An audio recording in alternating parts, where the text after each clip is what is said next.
प्रभु मुझे सहारा है तेरा, जग के पालनहार। कार्तिक मास महात्म्य की कथा करूं विस्तार। राजा पृथु बोले, हे नारद जी, आपने कार्तिक मास में स्नान का फल कहा।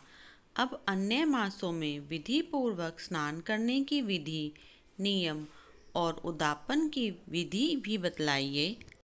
देव ऋषि नारद ने कहा, हे राजन, आप भगवान विष्णु के अंश से उत्पन्न हुए हैं, अतः यह बात आपको ज्ञात ही है।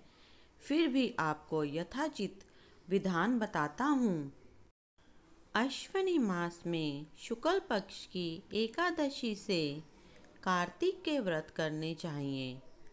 ब्रह्म मुहूर्त में उठकर जल का पात्र लेकर गांव के बाहर पूर्व अथवा उत्तर दिशा में जाना चाहिए। उसके बाद जो मनुष्य मुख शुद्धि नहीं करता, उसे किसी भी मंत्र का फल प्राप्त नहीं होता। अतः दांत और जीभ को पूर्ण रूप से शुद्ध करना चाहिए और निम्नलिखित मंत्र का उच्चारण करते हुए दातुन तोड़नी चाहिए। हे वनस्पते, आप मुझे आयु, कीर्ति, तेज, प्रज्ञा, पशु, संपत्ति, महाज्ञान, बुद्धि और विद्या प्रदान करो। इस प्रकार उच्चारण करके वृक्ष से 12 अंगुल की दातुन लें। दूध वाले वृक्षों से दातुन नहीं लेनी चाहिए। इसी प्रकार कपास, कांटेदार वृक्ष तथा जले हुए वृक्ष से भी दातुन लेना मना है। जिससे उत्तम गंध आती हो और जिसकी टहनी कोमल हो, ऐसे ही वृक्ष से दंत धावन ग्रहण करना चाहिए। प्रतिपदा, अमावस्या, नवमी, छठी, रविवार को चंद्र तथा सूर्य ग्रहण में दातुन नहीं करनी चाहिए।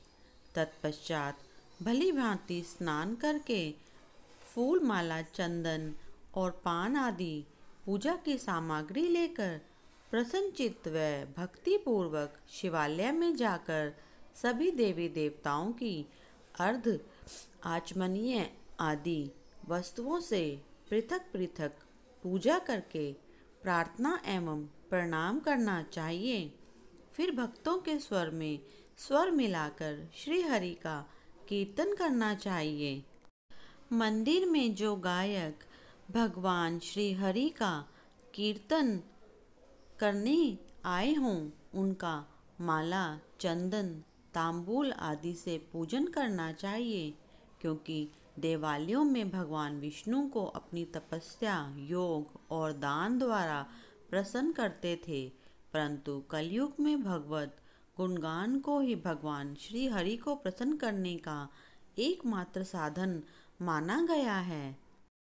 नारद जी राजा पृथ से बोले, हे राजन, एक बार मैंने भगवान से पूछा कि हे प्रभु, आप सबसे अधिक कहाँ निवास करते हैं।